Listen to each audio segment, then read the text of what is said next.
Hi, everyone. Welcome to the community call today. I'm going to spend as much time as I can with you. I apologize for missing November. I think pretty much everyone was in all sorts of turmoil in November. And of course, December has been really intense as well. And and just kind of needing to be really bare and transparent and vulnerable. That's how I've been watching people really be able to navigate these times. So we just went through this pretty amazing solstice, and I'll describe to you what I saw and what um, what we should expect from this new playing ground. So, and then I'm going to be going through. I'll be going through the questions and stuff. So, and Maureen's asking, when will the last call in November be posted? Well, I had to miss it. So unfortunately, there won't be in November. And I didn't do a call. I thought I was going to reschedule it, and I never had a chance to actually get it done. So here we are. It's our last call for the year. All right. So just looking at the energies here, I want you to kind of tap into how it feels. But a quick warning first. I'm up here in the mountains of Ecuador, and my internet has been going in and out sometimes. So if this call drops, that's what happened. And I'll do my best to make it up if there's anything wrong. So apologies. Um, I was on a session the other day and the internet went out. So it happens sometimes. Um, and the infrastructure here is still growing. All right. So um, I want to tap into the energies and describe solstice from a observational witness point of view, right? So, and energetically, everything is so formless now. So here, where I was when the solstice hit, it was around 4 p.m. Eastern time, and the sun had its really special spot in the sky. And I happened to decide to pull up my little star map application on my phone, right? And here where we were, the all the planets were in a perfect row. They were all in a gorgeous continuum, like a row of pearls. And as solstice came upon us for 2 hours, it was perfectly still. All the animals stopped. Time stopped. Everything stopped. It was incredible. And so we were looking at this, all my family and I, and we were just amazed at how everything felt so formless suddenly. It was truly the entrance of another dimension. And I believe that what my teacher is seeing or has seen for many years, she called it years ago that we were going into formlessness. Like 2017, she called it. And because she was really connecting with Mother Divine and Mother Earth and listening to what those two consciousnesses had to say. And they said, it's time to actualize love. Love is really formless. It's also really radical, right? Love is very radical. People don't really understand unconditional love because honestly, I mean, how many of us really have had unconditional love in our lives? Not a lot. And if we have, it's been in small bursts, right? So the the importance of understanding how radical unconditional love really is key here, because this is what we're coming into, and it's the valuing of all things simply because they exist. That's the meaning of unconditional love, and that's why it's so radical, because we're talking about valuing a part of the universe, half of the universe, which is really dense and can be really uncomfortable, valuing frequencies, valuing experiences, valuing darkness and the shadow as consciousness under pressure, right? So what's coming in January we have a little bit of a reprieve. This timeless, formless space feels very, very wide. It goes on and on and on. And I've never seen it like this before in my lifetime, and in any lifetimes I can think of on this earth. I haven't seen this before. Now, we knew that. We knew we were going into something totally brand new. But truly, the experiments of consciousness that we've created and we've co-created on this planet for so long have ended. And I find this to be very profound and important, because the experiments of consciousness had a lot of clout in energy. Sorry, I need to plug my computer in. I apologize.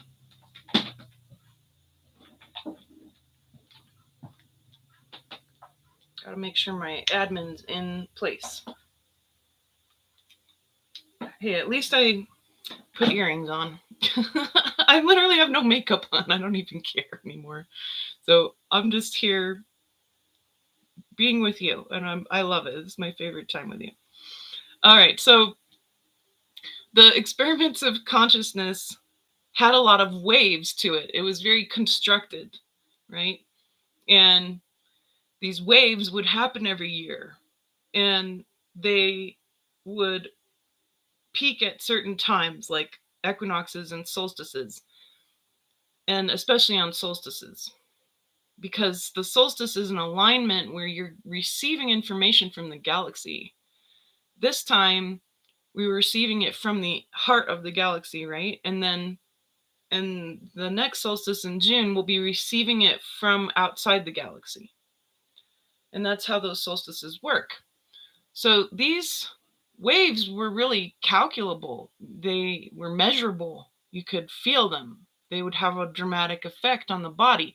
This past wave, we've been calling it the black wave. The native people here, the Shuar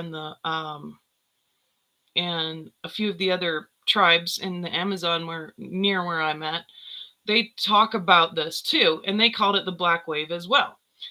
And the black wave was really dense, and it was gonna, it worked on us from the top down, and it was opening up all sorts of traumas and information in the chakras or in the energy centers. There's more than just a handful of these energy centers. So here's all these energy centers, and they were coming through, and they were doing like a bottom of the pot scraping up of everything we could think of, right? I mean, seriously, all of you know what's happened over the past couple of years.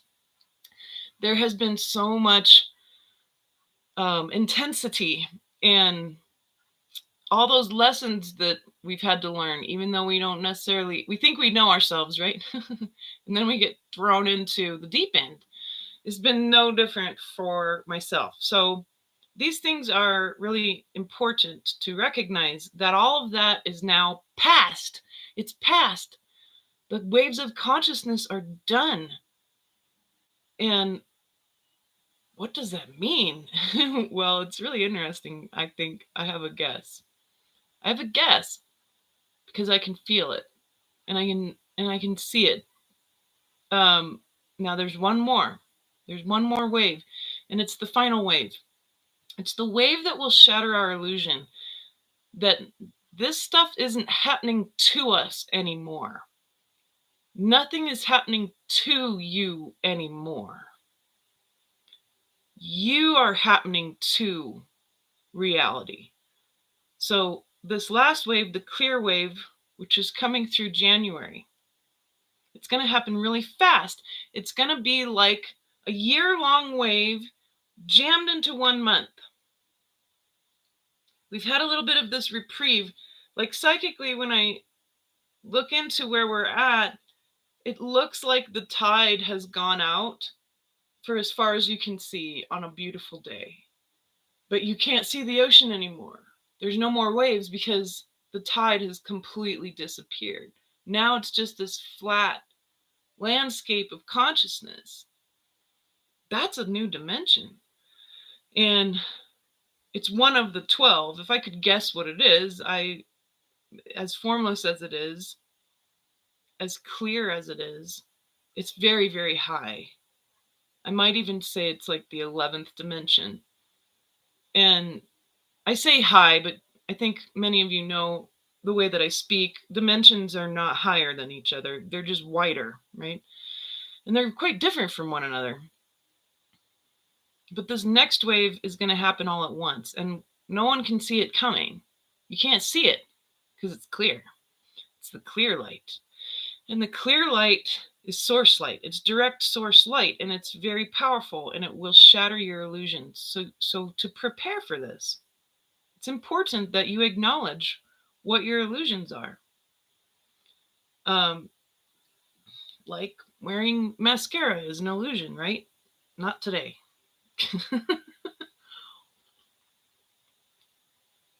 And so look at those. Look at these illusions. I'll name some because I've been pondering this. And I take it very seriously. If I'm going to get my illusions shattered, I'm going to lay them out on a platter for Source and be like, here, take them. One of them is about beauty. I think I have a lot of programming from my culture, the United States, around being beautiful. Not thinking that I'm beautiful or comparing myself, comparison. Here we're such unique souls. There's only one you in the whole universe. There's only one me. Comparing and competing with each other is ridiculous. That's like saying, well, yellow has to compete with green. Seriously? Why can't yellow just be yellow? Why can't you just be you? The other illusions that have to be shattered are the personal self, and that belief or those ideas around beauty. All they do is just support the personal self, like me, right? And that has to go away too. Other illusions are definitely around money, right? And scarcity, abundance dynamics and things like that. Virtue. Believing ourselves to be virtuous. Not questioning our own motives. And being manipulative, even if it's for the greater good. You can't attain a universal state if you're going to manipulate anything, right? And I think myself and some people, because I'm an academic around human nature, I understand humans and I'm a psychic, I'm at great risk for being manipulative without meaning to be. So that's very risky. You have to watch yourself. You got to watch that personal self. You got to love them unconditionally because, of course, the personal self has got us through a lot of stuff, When I had to be arrogant enough to get me through my own mental illnesses around PTSD and suicide and depression, I leaned into arrogance. I leaned into academia because I was really good at it. And that saved me, but it built up my personal self, right? It was useful, though. It got me to the finish line so that I loved myself enough not to want to die and to want to heal myself. And those are some of the illusions that have to go. The other one that's really big on the table that I'm not completely sure about, because I'm just sitting with it, is the relationship between the masculine and the feminine. And I've been studying this particular thing for 20 straight years. I've been in deep, long-term conversations and discoveries with men, especially men and women, about this. But mainly it's been men, me sitting with men and saying, okay, what are we missing here from your vantage point?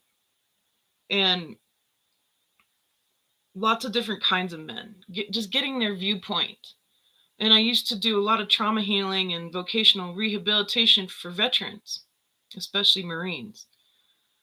So understanding that the masculine and the feminine have to work together, and we have to work together willingly and simultaneously. Consent is on the table, but we have to open these gates to the golden age together. You can't, the human race can't enter into the golden age with one part of the door open. Our butts are too big. So, this is key to recognize these illusions and question them and just examine them, because your attention is very powerful. It's like a flashlight. It reveals things. You don't have to do anything. You just need to put attention on it. You need to contemplate. And when we contemplate, it gives the energy for something to grow. It gives the energy for something to be revealed. So I would say that this next year is going to be a year of great revealing. And you're going to find out more about reality and yourself. And it's going to be both exciting and disturbing. It's going to be painful and joyous. There's a lot of joy coming up. Despite all of the intensities and how dark things have really seemed, especially on solstice, there was a lot of joy. And it surprised me. It really took me by surprise, but big time. I was caught off guard. Because I'll be honest, usually I've got at least one of my eyeballs in the dark. So examining darkness is half of my job. And it was surprising to me that there was so much joy coming up. And it was a very pure, unbridled joy, something I'm not used to. As a sort of a retired soldier of sorts, unbridled joy doesn't show up that often. But now it's everywhere. So as I took a walk yesterday in the woods, in the mountains, looking at the joy, turning a corner and seeing a new flower, and everything's so formless, being able to feel the flower. This is part of what's coming online for our bodies. As the electromagnetic field disappears, more unusual things will be revealed. More new beings will be here. I've gotten reports over the past couple of years of new beings showing up. And that's not surprising because now they can. And with that 30% extra electromagnetic field, they couldn't come here. It wasn't conducive. I don't know exactly how that's all going to look. We really don't know because this is so brand new. We're on the threshold of something new. But more importantly, since there's no more waves of consciousness happening to you anymore, you are the wave. You're a wavelength. I love it because I keep a very other eyeball close on the science world. And I'm always updating myself on especially studies of consciousness and quantum physics. And so one of the latest studies came out and said, everybody's a wavelength. We're all wavelengths. You're just a wavelength. You think that you're solid, but you're not. You're just a wavelength. And I was like, well, duh. Like, mysticism already knew that. But I love it because science and mysticism are really merging at this point. Another study came out and everyone said, consciousness is quantum entanglement. I was like, I agree with that too. I think that's very profound. You are a quantumly entangled being connected to all things. And now over the next years, it's going to become more and more intense, more clear that that's so. And as our electromagnetic field disappears more and more, all of that's going to come to fruition. The formlessness is going to become so palpable, so intense, that it's going to cause our bodies to evolve.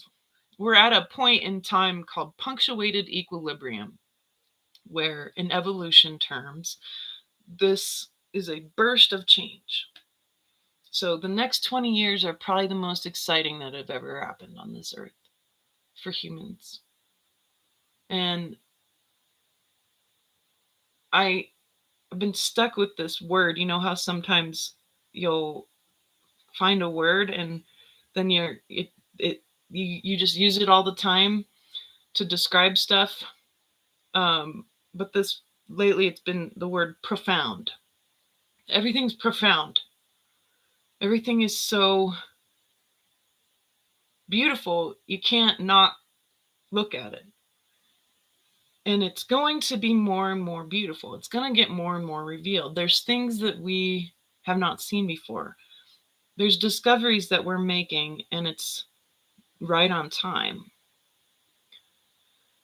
And meanwhile, we need to prepare. We need to physically prepare ourselves for incoming information. Energies from space, energies from the galactic, energies from the rest of our galactic human family. All beings that have a head, 2 arms, and 2 legs have human DNA. Human DNA got spread around all over the galaxy. So these are all our relatives. And they have stuff to share. And you've probably had past lives with a lot of them. Most people weren't just one, like Sirian or Pleiadian or whatever. But there's some of our family that we don't know a lot about. All of that information is going to be available. Part of it's because in 2017, the structure that we would have called the Matrix, it was actually a real structure, was around the planet, and it was a 4th dimensional structure. Created a very long time ago. That's a whole other conversation. And it wasn't meant to be a source of control initially, but it became that. It got used as that. And so the structure got removed. And when that happened, a lot more changed. Then we got set forth on a really quick journey into this formlessness. The earth finally got the chance to shake it off, and it was this huge event. A lot of different beings from all over the universe and different dimensions came and helped. It was really amazing. And then once all that was done, the changes that began to happen, it was like the subtle beginnings of the great revealing, which that's what we're in right now, the great revealing. Apocalypse means a time of revealing. And so because that was removed, consciousness got to reconnect to what we would call the galactic collective. And what that means is, before that, we were relegated to our own bubble of a human collective here on Earth. And so when we would tap into the collective, it was just us on the Earth. That's who we were tapping into for ages and ages, eons. Once that structure was removed, suddenly we got access to the galactic collective, all the other humans, because DNA is entangled. All of us came from the very first DNA that existed and was created on Lyra. And that entanglement is from the beginning of that. And so that means that information is going to be pouring in. And I want to prepare you for that. I think that that's my dharma. That's my purpose here, is to be sort of a bridge between earthly wisdom, natural law, the Homo sapien becoming Homo luminous, and then galactic information, galactic natural law, and the different important pieces that affect and have affected the other societies who've gone through their advancements, their ascensions, even though, again, we don't go higher, we just get bigger, we get wider. And that's all available now, when it wasn't before. And so I saw this in November, actually. And that's really important, because now you're the thing that's happening to reality, and your choices what you create in your life. Nothing's happening to you, my friends. You have created it or drawn it in for a reason. We can't be victims anymore. We have to be sovereign. We have to say, no, I don't consent. We have to stand in our power. No, I won't do what you tell me. With great love, I won't do what you tell me. Those sorts of things have to happen now. And that means that all these different people like yourself are going to recognize themselves as waves of consciousness, right? Not just a soul in a body, but as a true wave of consciousness who's creating your body all the time. You're creating your body 22 trillion times a second. That's the refresh rate of reality. You're creating everything. And when you put your attention on something, you have the ability to either lessen it or make it greater. And so that's why the idea that, oh, if you put your attention on the shadow, it's just going to make it bigger. That's not true. That's a lie. The shadow is beholden to you, the wavelength, the creator, and what you're going to do with it. And this can be very interesting because there's been points in time where, just like I was saying earlier, it served us in some way to be victim. It served us to be arrogant or manipulative. It served us to get through the time of the Matrix. And now all that's gone and you can't do that anymore. It won't work. And so if you say, well, I'm going to hold the other end of this rope and continue to be in this situation that's abusing me, then you're actually now beholden to being responsible for that. And yes, accidents and terrible tragedies happen. Again, we have to be careful not to blame anybody, but rather instead take the empowerment approach, right? So we're in the age of Aquarius now. What does that mean? Aquarius holds the rod of knowledge and wisdom. That's the rod of knowledge and wisdom actually has a very ancient origin that's a galactic level origin. Most people have never heard this at all. But that rod has two parts to it.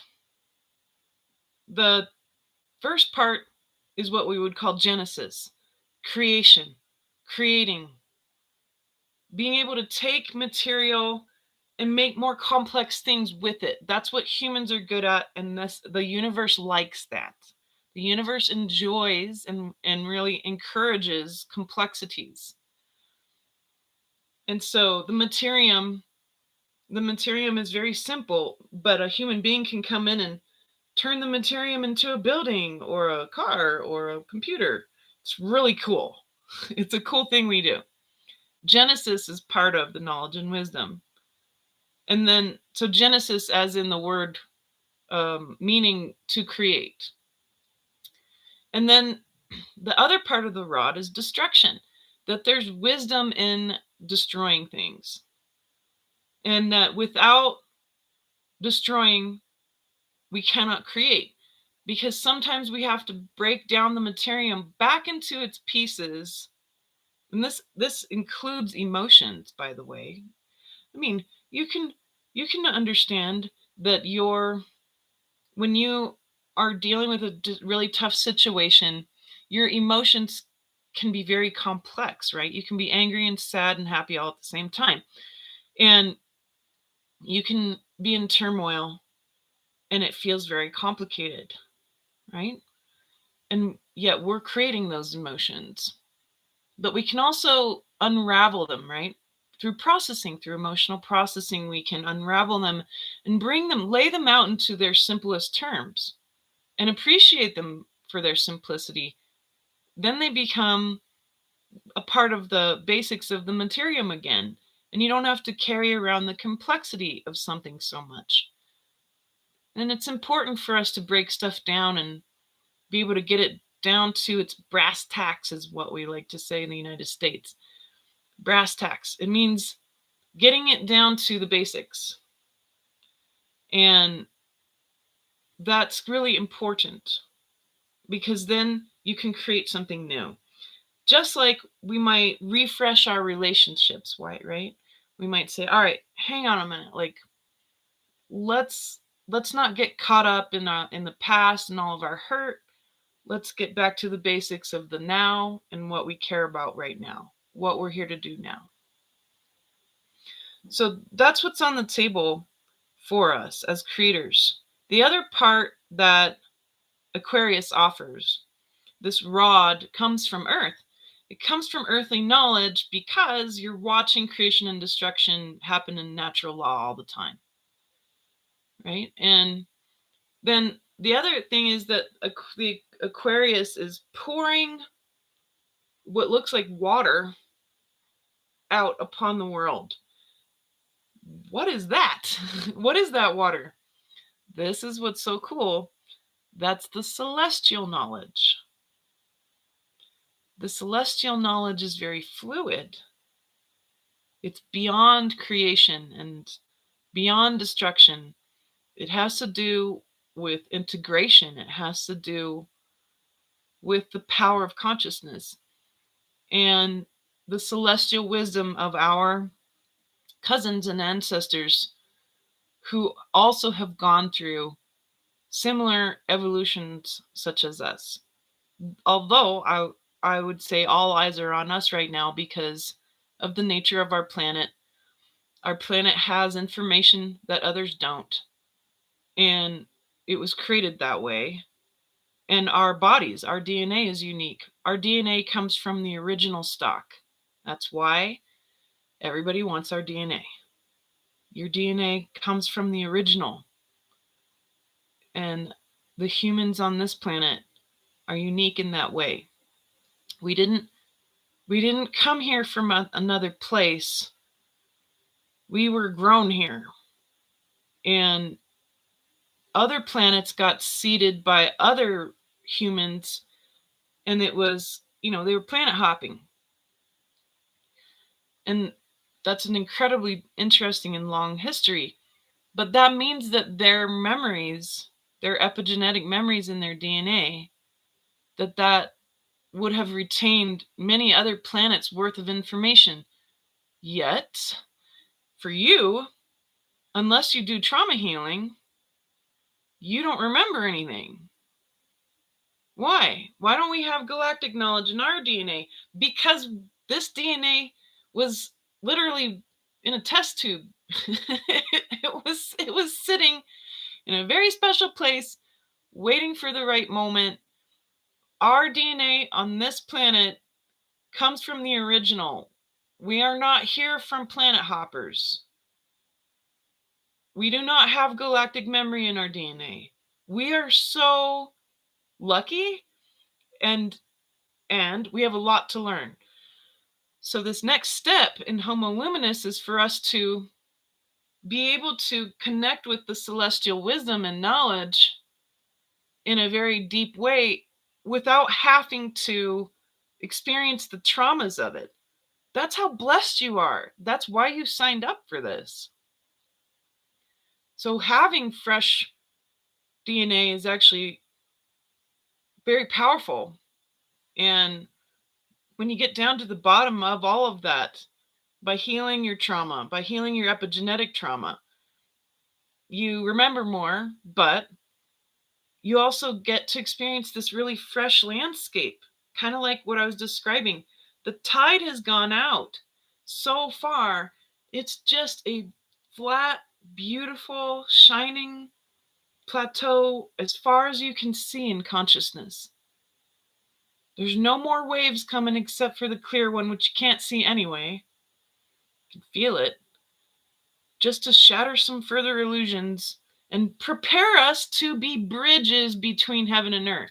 Homo Luminous is a bridge between heaven and earth, a bridge between the celestial wisdom and the earthly wisdom. Natural law has been lost. It's been suppressed.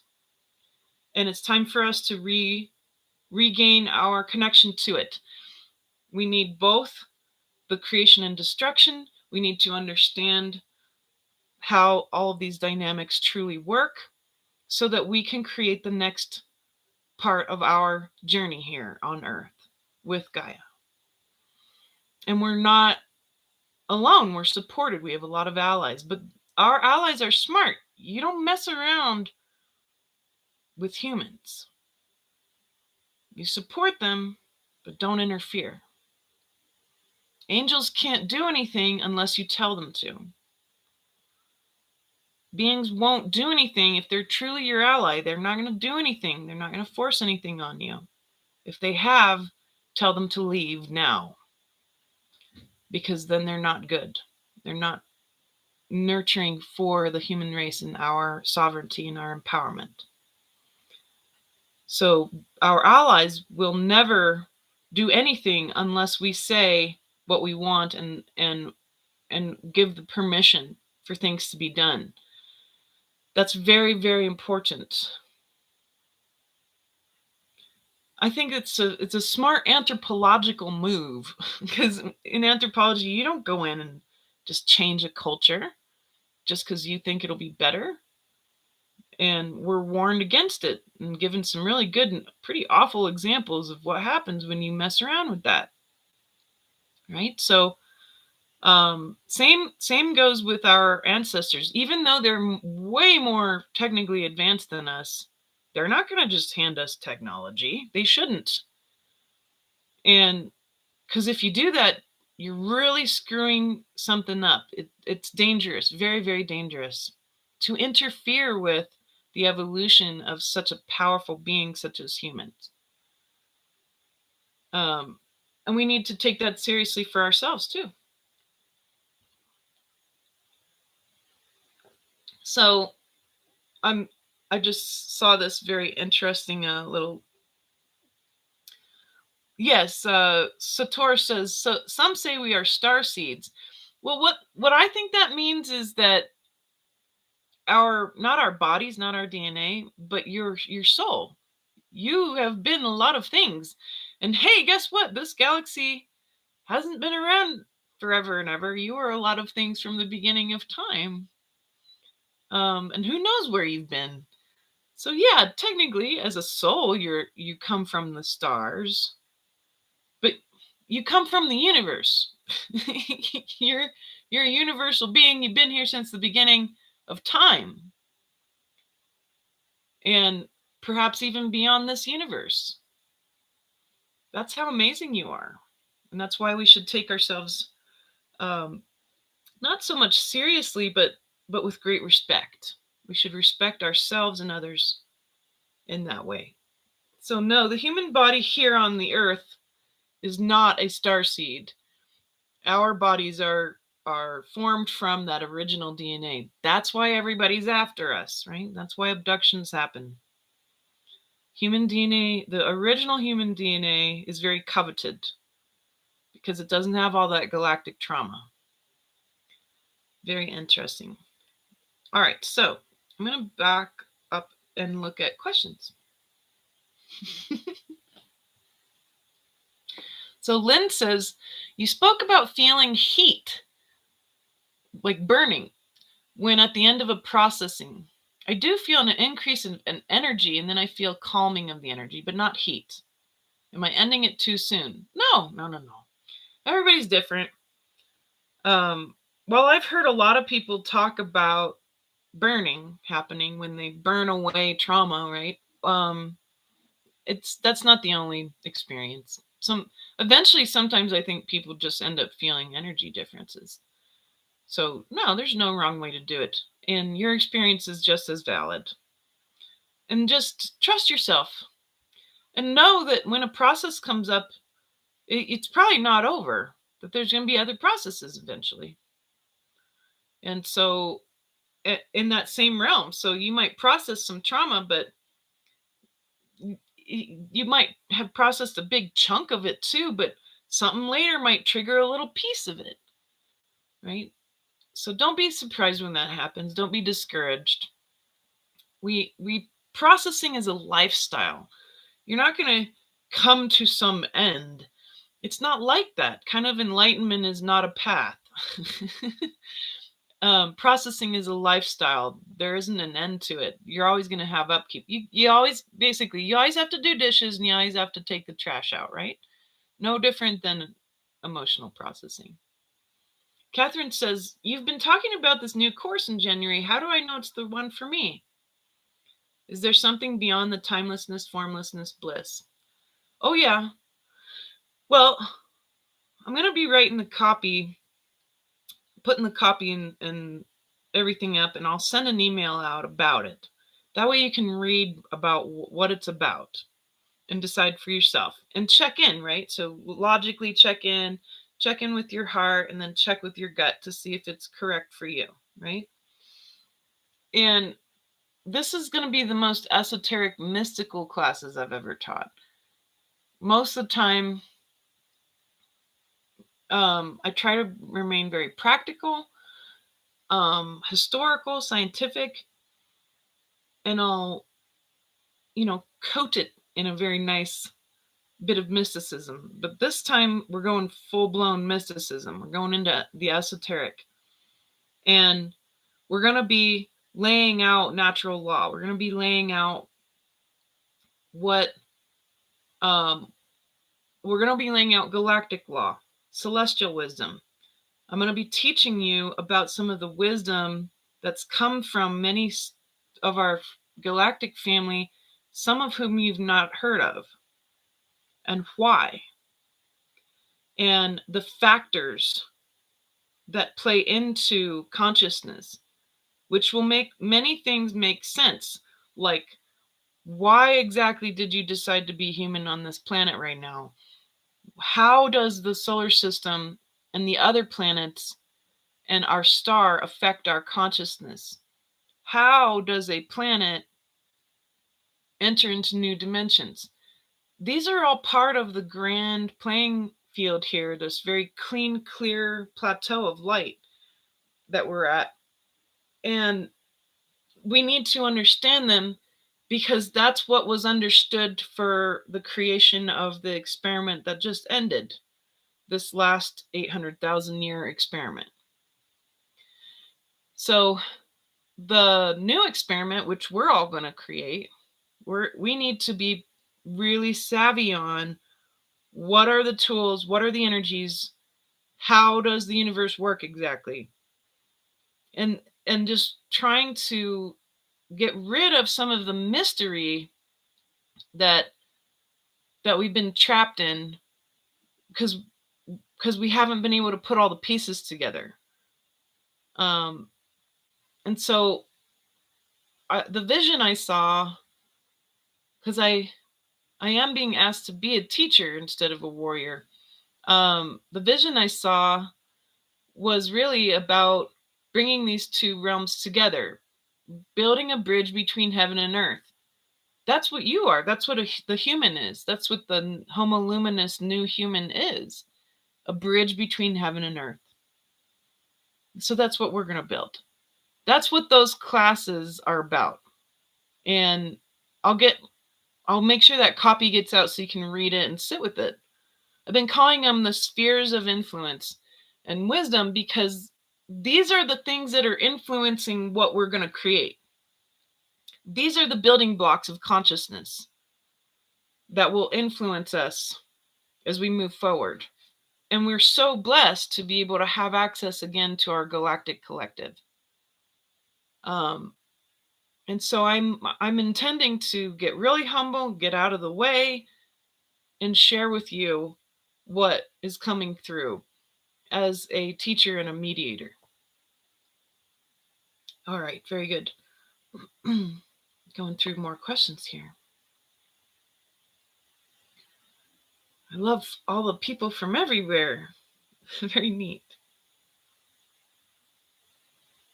Dorina, who lives in Ecuador here as well, she says, there's a growing trend towards moving to a 13th month, 28-day lunar calendar. What's your take on that? That's cool. But remember, any sort of calendars or clocks or all that's just human made. It's how we make sense of things. I'll tell you though, I can't wait for them to get rid of daylight savings time. I think that's the worst thing ever created in time. It's a nightmare, especially down here when we don't have daylight savings. So then I end up changing an entire time zone twice a year. It sucks. So I think there's lots of really interesting ways to work with the cycles. And there's so many cycles to choose from. The lunar cycle is just one. And it makes sense, doesn't it? And there's a lot of weirdness around the Gregorian calendar too.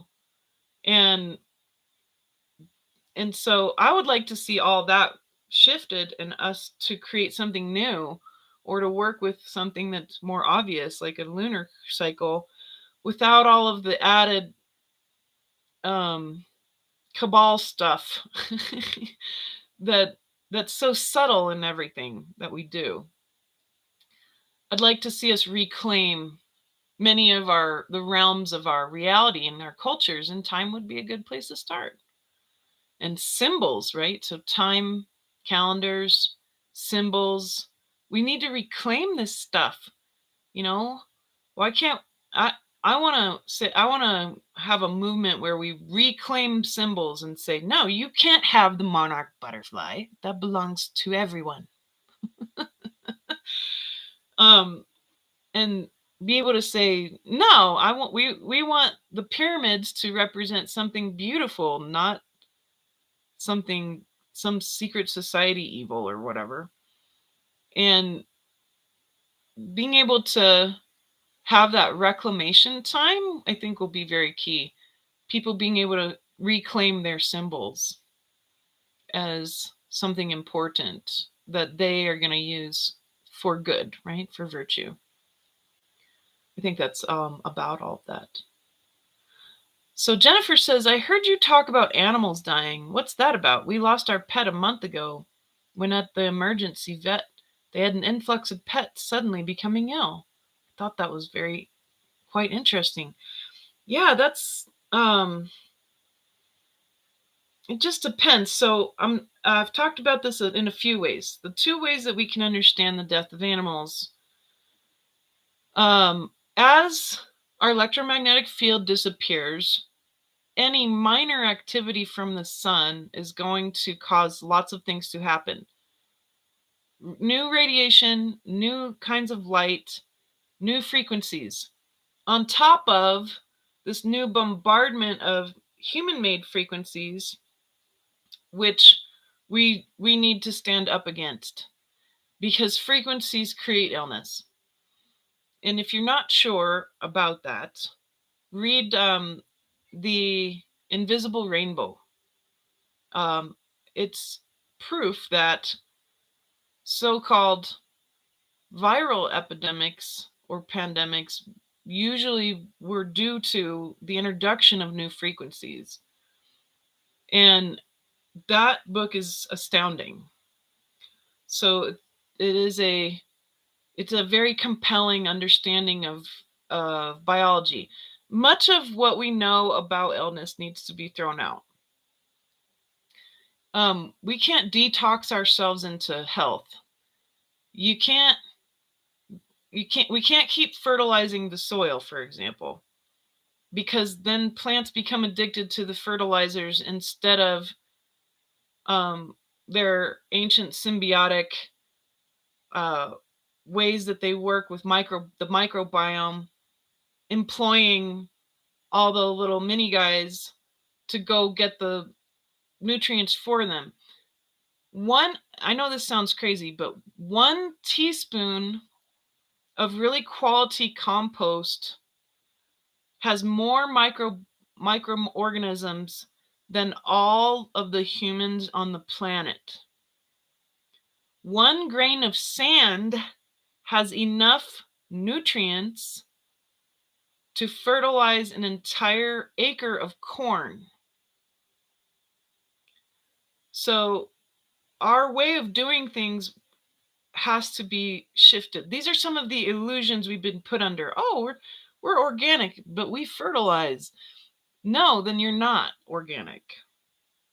You'd be organic if you were adding compost to everything and building up all of the little microbiome in the mycelium world. The mushroom world is probably one of the most important realms on this planet, and we depend on it fully. And it's disappearing because we've been using too much fertilizer, and we've been, let alone all the chemicals that we've been using to kill the bad guys. And instead of killing bad guys, we have to stop being at war with the system. We have to elevate the good microbiome.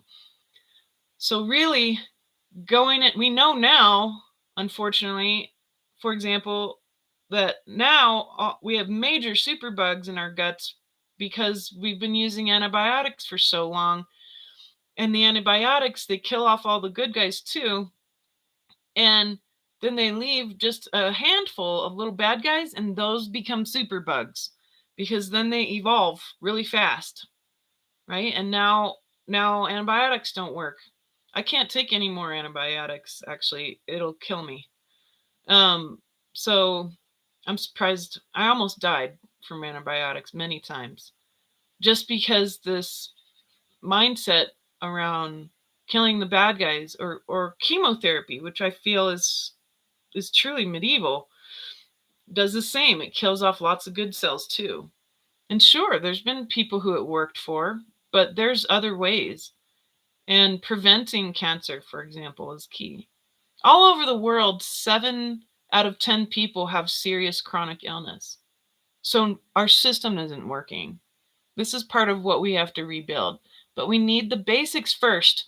We need the celestial and the earthly natural law. We need to know how those work exactly so that then we can work with the biomes and recreate systems that are actually going to heal us through light and water and frequency and mycelium and the microbiome.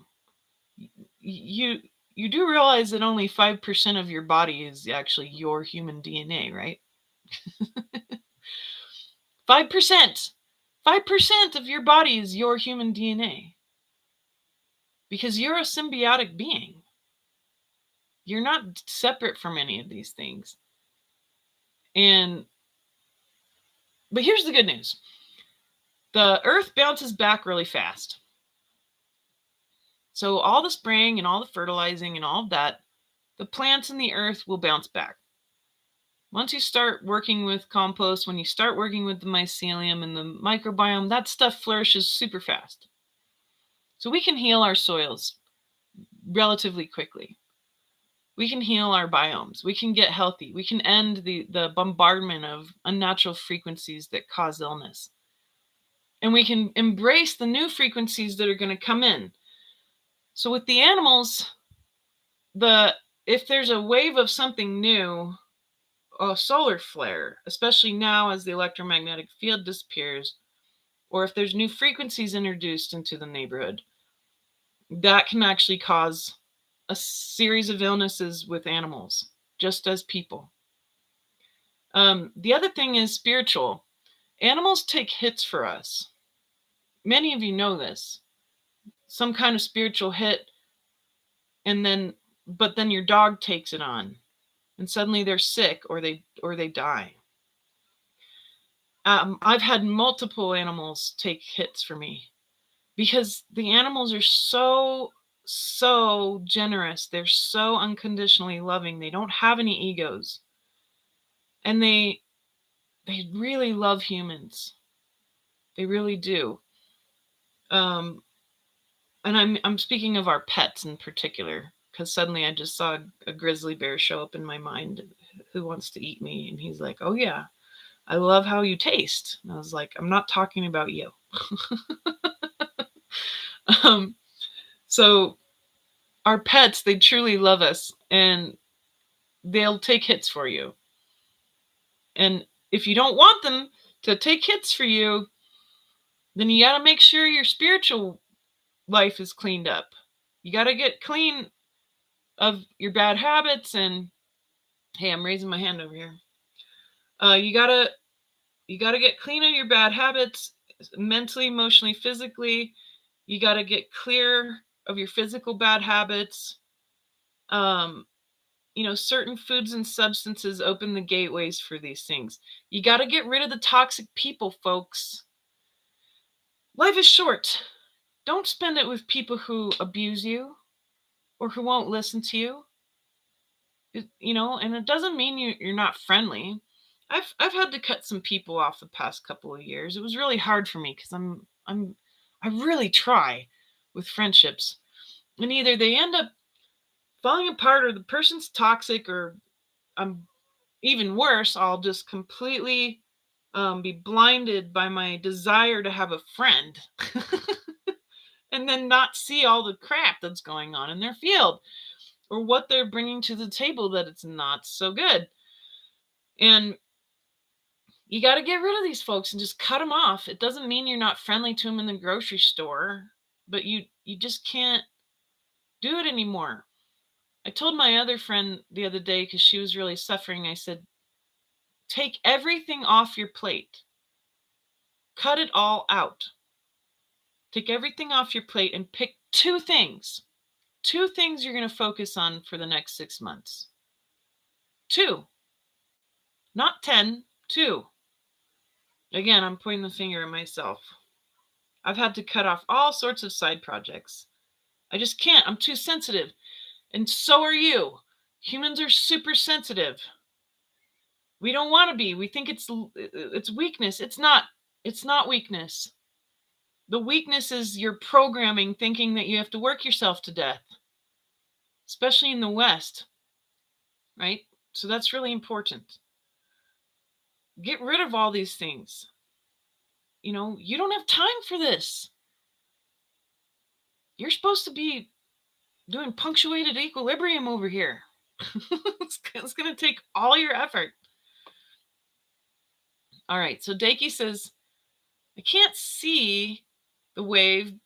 We can't see the wave because it's coming through and from the conscious awareness of my inner resolved polarities. I feel helpless in controlling anything. Is that because I am everything?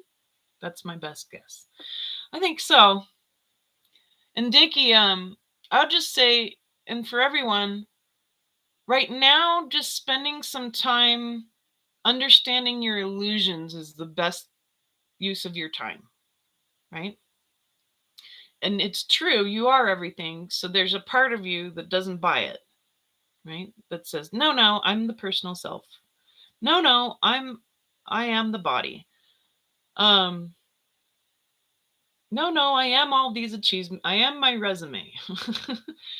That's an illusion. So if we can get through that part, then on the other side of it, you'll be able to see yourself in a new way.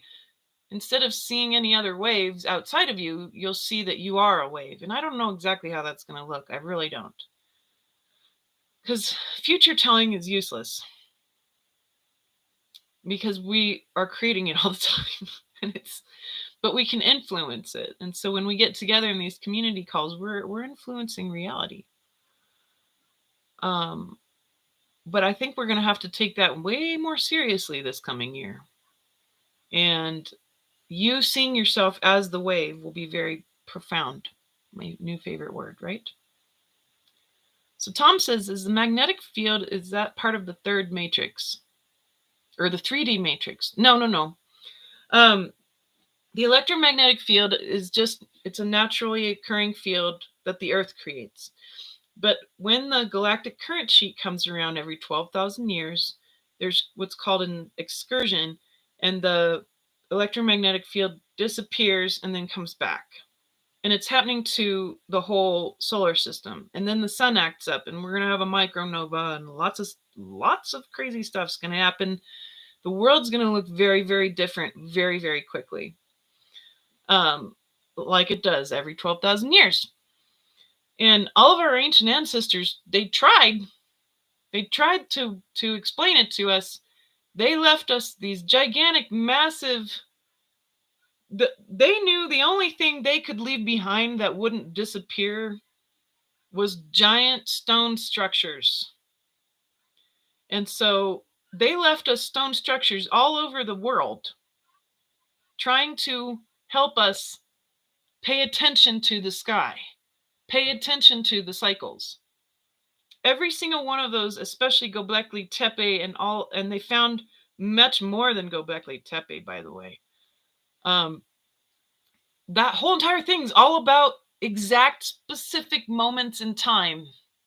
It's about cycles. All these buildings are for that. They knew that that their bones were going to disappear, and all the cool stuff they might have written and made, it's all going to disappear. It's too easy for that to be lost in the giant Etch-a-Sketch that is Earth. And if you don't know what an Etch-a-Sketch is, it's a really old toy where you can draw stuff with little knobs, and then you shake it up and it all disappears. And that's the Earth for you. But that they knew that the things that they could leave behind for us would be big, huge stone structures that we couldn't miss. And by golly, we figured out how to find them. And now we're starting to realize just how big and complex and intelligent and far more advanced our ancestors were, right? But you all knew that. So in our minds, we're like, duh. But, you know, we're still at the frontier on that. We completely misunderstood and underestimated our ancestors. And that's all ending now. That's part of the illusion that's shattering. Thank goodness. So there's going to be a lot of really good things that are shattering that we'll be able to finally get some clarity about our true histories and things like that. I'm so grateful. And so the 3D matrix, mainly what's left of the matrix now is obviously things like the internet, or like what we might call the global control grid. But I'm not too worried about that, because as the electromagnetic field disappears, the sun's going to get rid of all that. All this stuff in our biosphere above our planet, in the stratosphere, all these satellites and space junk, that all needs to go, right? And the sun, like I said, the sun will probably take care of much of that. The surveillance, what we would call the panopticon, the all-seeing energetics that are physically manifest in the technology, that's got to go. The other piece of the 3D matrix is in you. It's your programming. It's your belief systems. And, if you believe that money's the only way you're going to survive, if you believe in death, if you believe that you're just going to try to get by every day and that's how you're supposed to live, if you believe that you're not meant to remember who you are, that's some kind of weird, I don't know, fourth dimensional contract, like they have that, none of that's real. None of it's real. That's what I call the fields of limitation. And there's 5 that I've talked about, I've written about them, but there's more, but there's 5 really big ones. And that's part of it. So, or our really strange beliefs around time, right? That time is linear, which isn't true.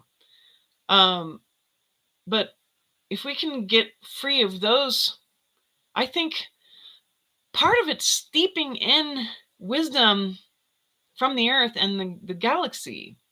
If you just hang out with mysticism, you absorb it. You don't learn mysticism, you absorb mysticism.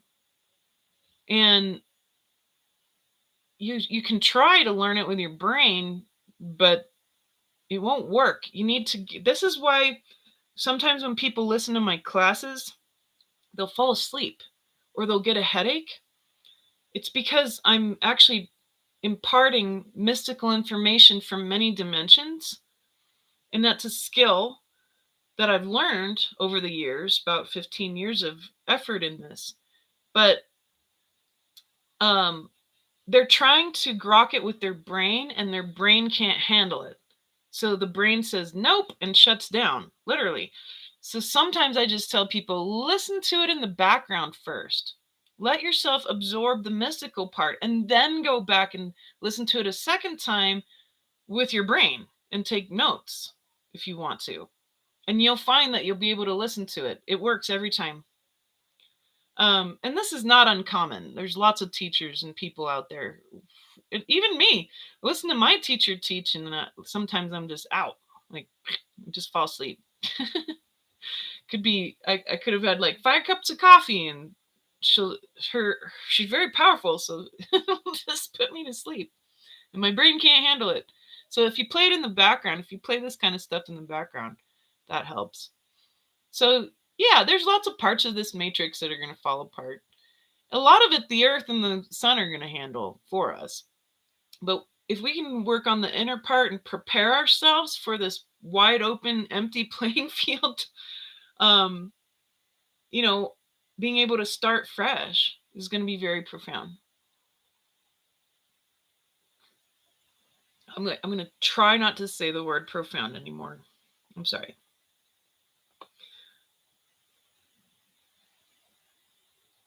Oh, these compliments are very sweet. Thank you so much.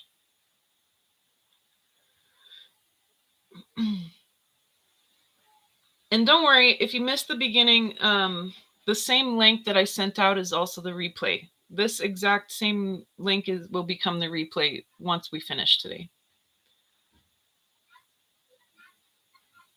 Yeah, Darina says, becoming Homo luminous exists in various forms in many indigenous traditions as well, in various times and cycles. Is this a process that can be experienced in our current bodies and lifetimes or beyond? Oh yeah, it's happening to you now. Yeah, you're in it. We're already a quarter of the way through this cycle end, right? So a cycle end is going to take a period of time, but we're already a quarter of the way through. It's already happening to you, right? And it's happening to the animals and plants too. Reports already over the past few years, and myself witnessing the plants and animals changing.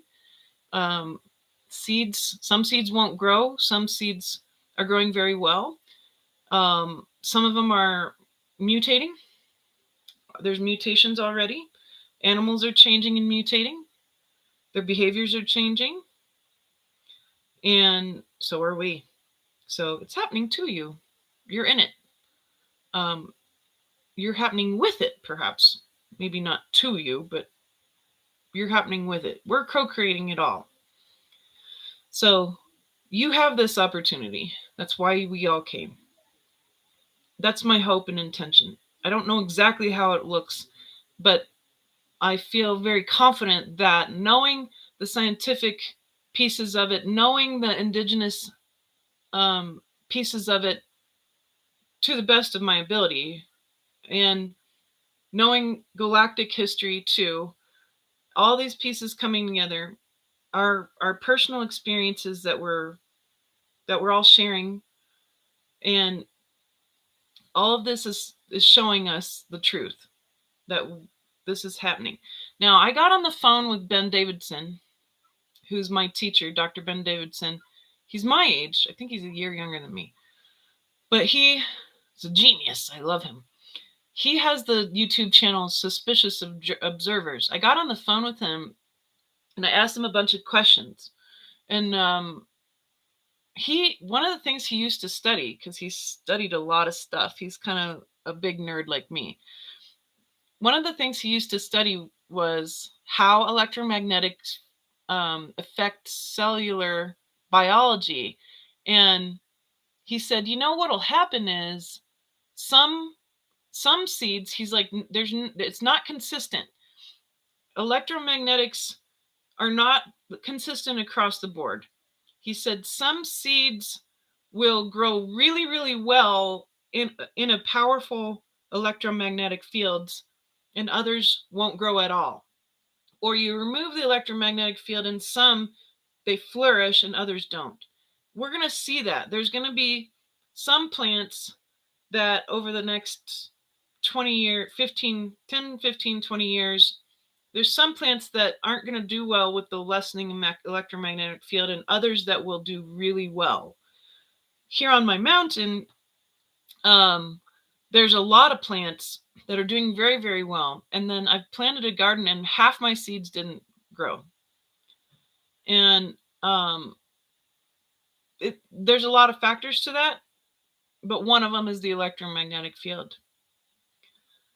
So once we can see very clearly which plants are going to thrive, that's something that we're going to want to keep in mind so that we can work with those plants to heal ourselves and to, when you eat a plant, you're absorbing much more than the nutrients. You're absorbing also the memory of that plant. You're absorbing the water of life in that plant. You're absorbing its knowledge of the land. So it's really good to, if you can, grow some of your own food, even if it's indoors in the wintertime. Having some herbs in your windowsill is a good idea because that plant is interacting with you. DNA is a transmitter receiver, even in plants.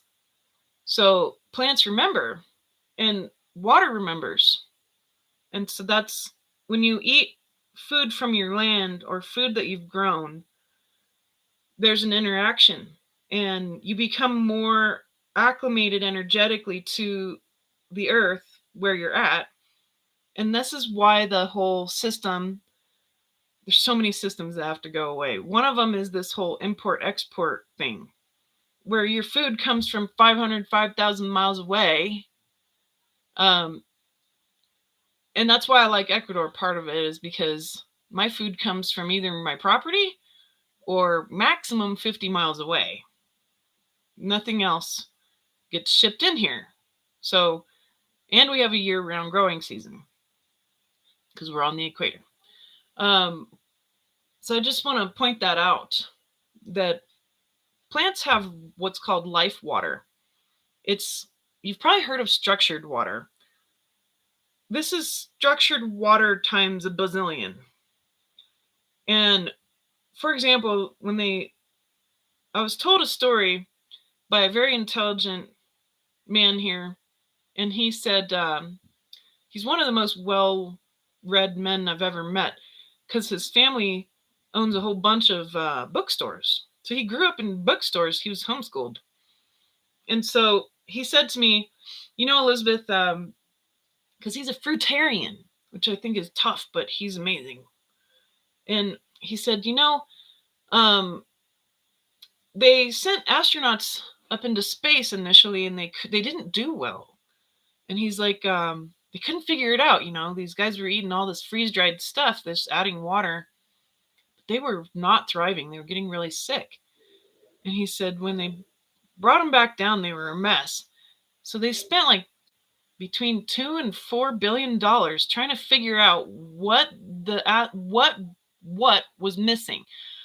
What did these guys need that they didn't have before? And they found out or figured out that the water from plants, from fruits and vegetables, and meats actually, but mainly fruits, because there's some in vegetables and there's a little bit in meats, but it's mainly fruits. Everybody likes fruit, right? So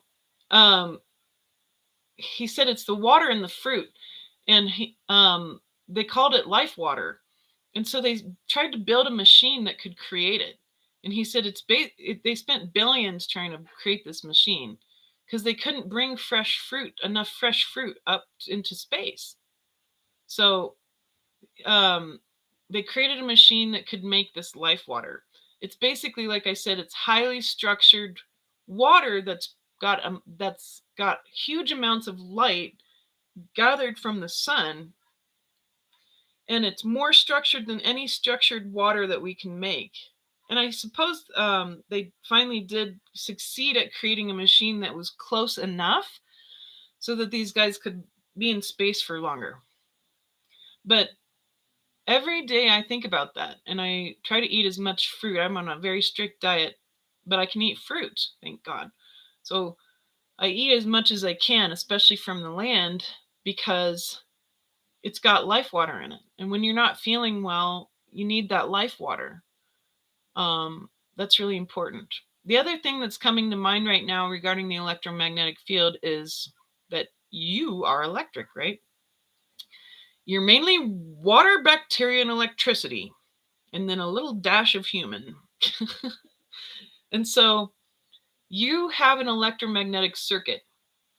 And I've argued before that I believe that the whole concrete, asphalt, shoes, and cars is a big, huge, weird, perhaps a conspiracy. I don't know.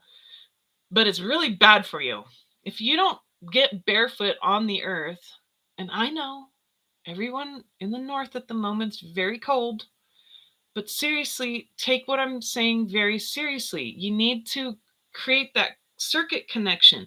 Our ancestors didn't wear the types of shoes we have. They didn't concrete every blessed thing in sight, and they didn't roll around in rubber tired cars, and they certainly didn't have rubber soled shoes.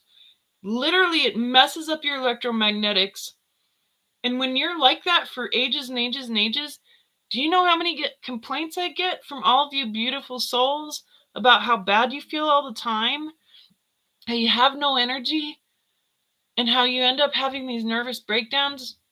And you know what you think it's something complicated, but it's not. The first thing you need to be concerned about, besides what you're putting in your body, like that life water, bringing more of that life water into your body, is your circuitry. If you get barefoot just try it for 10 minutes a day on the earth, especially if it's slightly damp. That's even better, like right after a little rain. If you can just get barefoot on the earth for 10 minutes a day and get your circuitry reconnected, you're literally creating an electromagnetic ionic circuit with the planet. And I believe part of chronic disease is because of besides the bombardment of stuff like frequencies you don't want around you, which is why I moved onto a mountain. And besides all the psychic pickup that from all the people around you, psychic pickup is also powerful. It's the electromagnetics. You're not creating a tight circuit with the earth, and so you're getting sick. It's the same as like why astronauts are usually a real mess when they come back. They don't function well up there for very long. They're literally not grounded. Your body needs to be grounded in the negative ions coming up from the planet. Try it. I'm going to try. I'm barefoot all the time, but I have the privilege and ability to do that year round here. And I can't tell you how much better I feel, even with my chronic health problems, which are genetic. The healing that happens, the mental stability that occurs simply by having that circuit. The second best thing you can do is Epsom salt baths, because then you're in a magnesium and salt medium that and water. And if it's water that you've talked to, that you've blessed, that's preferable. You can do it with your just feet, and that helps to discharge any built up positive ions in your body. What have positive ions? Bad bacteria and heavy metals, things like that. So negative ions are really important. You have to discharge. So people don't feel well because they don't have anywhere to discharge, and then you're building, and then you have these emotional breakdowns where you just wake up with a terrible migraine, or you feel so crappy and you have no energy, or then all the bad guys like candida and stuff in your gut go crazy. And this is, and this is also important. I say bad guys, but my friend, she's a permaculturalist and an incredible healer here, and she's like, don't call them bad guys because they're not bad. They play a role, and you need a little bit of candida in your gut. And so I'm trying to shift my language to not put preference on the microbiome and say, you are bad. We don't want to do that. Because that's not true. And they have the right to live just as us. But again, getting your body in some kind of water medium helps to discharge. But that's if being physically grounded barefoot on the planet is the top most important way to do this, getting yourself in water is only a small portion of how good being barefoot actually is. So give that a shot. Try to do that next year. It's easy. And yes, I realize cold sucks, but do the best you can. Right? So and watch, there's that movie that came out called Grounding, I think. Really awesome what grounding can do. Grounding is very, very healing. It's really important for your body. You can also get grounding mats, though, again, grounding mats electromagnetically ground you, but there's all these other benefits from going barefoot, like the negative ion piece and things that we don't really understand. Again, this is part of natural law, right? And it's tricky because we like our shoes. All right. Maureen says, so interference is the inverse of consent. Sure, yes, I would say that's true. Yeah.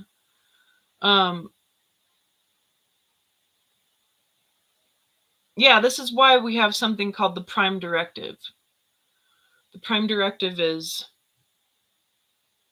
you're not allowed to interfere. You're not allowed to add new things or try to change anything because you're stepping into a world that doesn't belong to you. So like in anthropology, we don't go into a tribe and then give them a bunch of new technology. You can look up what a nightmare that ends up being. There's some horrible stories about what happens to people when you add even simple new stuff. Very good. Maureen says she'd like a whole class on everything about the soul. Cool. I like getting class ideas. So if you have other class ideas, send them to me. I want to know. Daiki says, so humanity is not catching up in creation. Humanity is hooking up with Gaia in the big universal cosmos. This changes the deep shame, guilt identity as I feel into what you say. Yeah, we're getting hooked back in. It's exciting. Christine says, how did past civilizations on Earth have more advanced technology? Feels like humanity went backwards. Yep, sure did. It's not that they had more advanced, it's that they understood the truth. Now, Christine, you've been taught that these computers and these combustible engines and that these are the peak of technology, and they're not. Much of the technology that we ought to be using, it exists. It's just been suppressed. If you look at what happened, for example, with Edison and Tesla, that's a good example. Or who killed the electric car, that movie, or the poor man who created the car that ran on water. He was killed.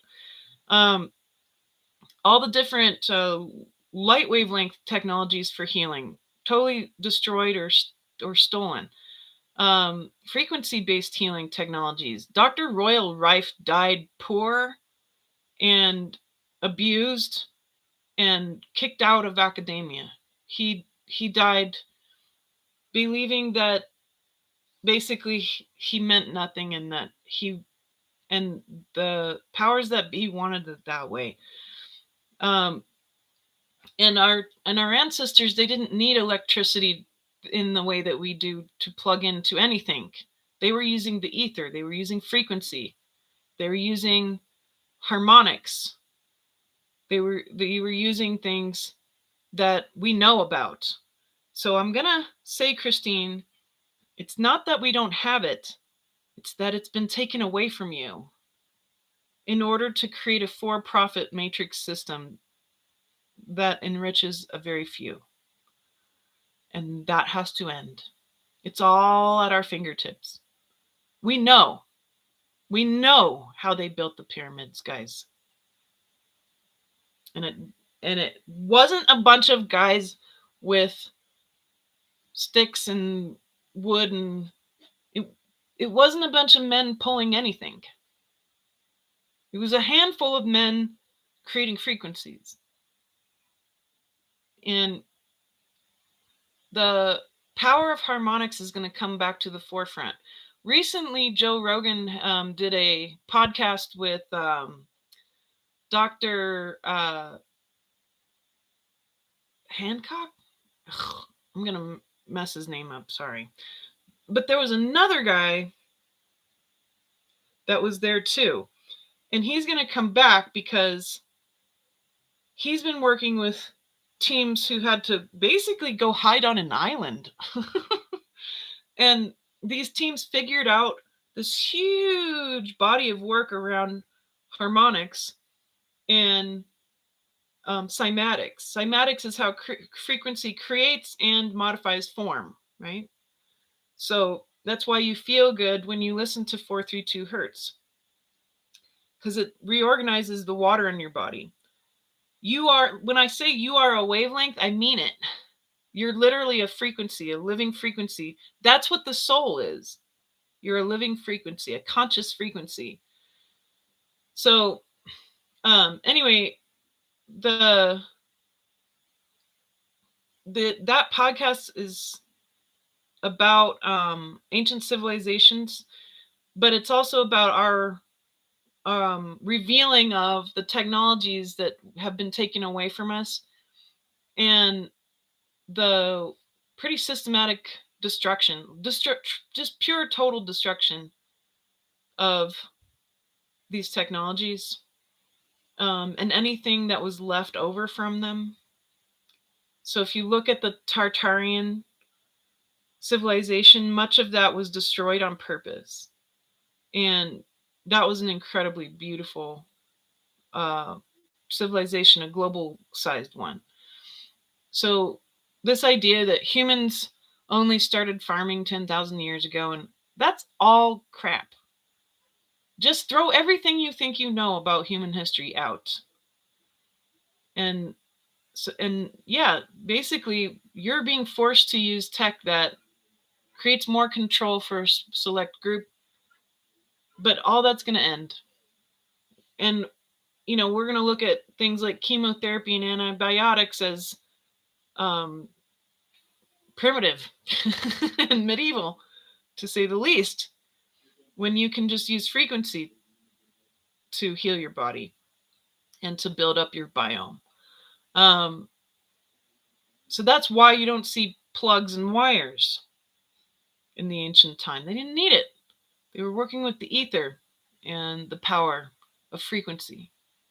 All that's being well documented and studied, and people have had to hide out to really get down to understand it fully.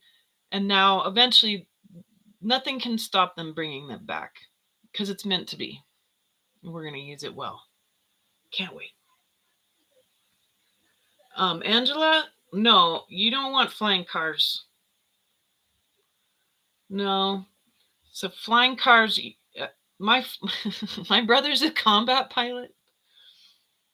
And he says, I asked him this one time, I said, do you want a flying car? And he's like, look, all the jerks on the road right now, you want them to have flying cars? Are you kidding me? Do you know what kind of nightmare that would be? And I was like, oh, I guess you're right. So no. We don't need flying cars. In fact, I don't think we're ever going to have flying cars. I think we're going to have technology that what we call UFOs, which is anti-gravity frequency-based tech. And I'd rather have a good pilot, say like my brother, ride us around super fast,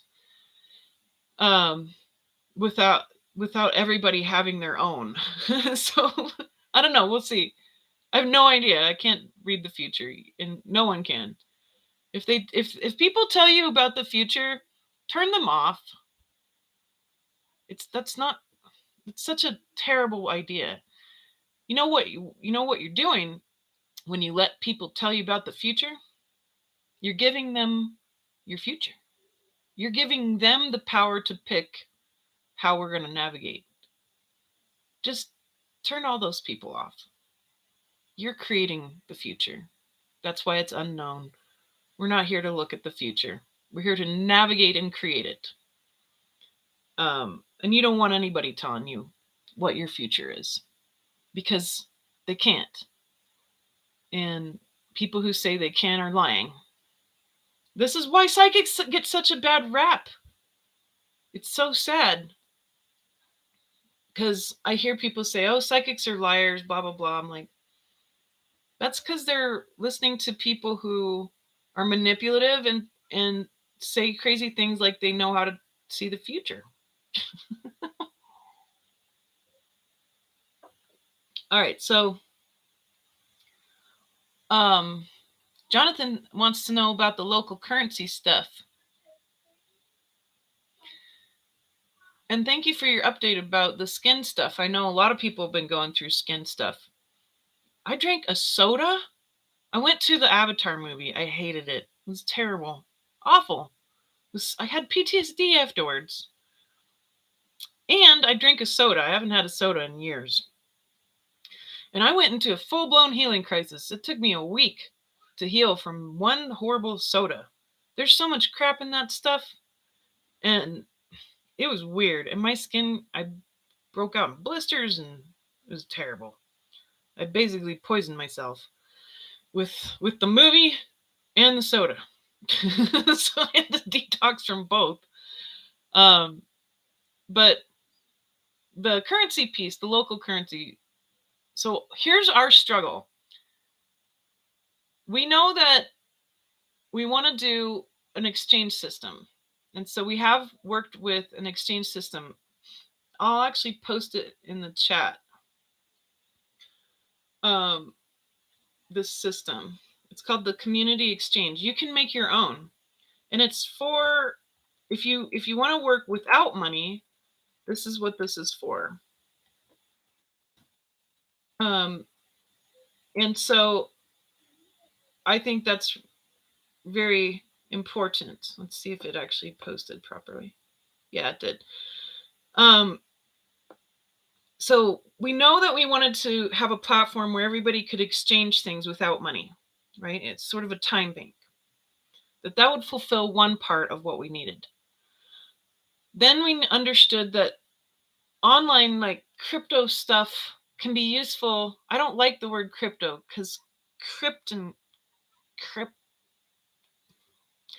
a crypt is a grave. But online currencies, that was useful, but we don't want to put all our eggs in that basket, and I don't trust it one bit. It's basically saying, watch me. So that came up. And then the physical script, we decided that it would be too expensive for us to try to create our own scripts, like our own physical currency. But we're playing around with the idea of using what we have, but using Demirage. And so you should look this up. I'll post a link to this too. So you should look at what happened with this particular town called, I'm blanking on the name of the town, Worgel or Vorgel in Germany. And it was a small town actually in Austria called Vorgl. And so what they did is like a very slow devaluation, so nobody hoarded the money, and they ended up thriving during World War II when everybody else was having so many problems. And so I want you to just check this out. It's very cool. I'm going to post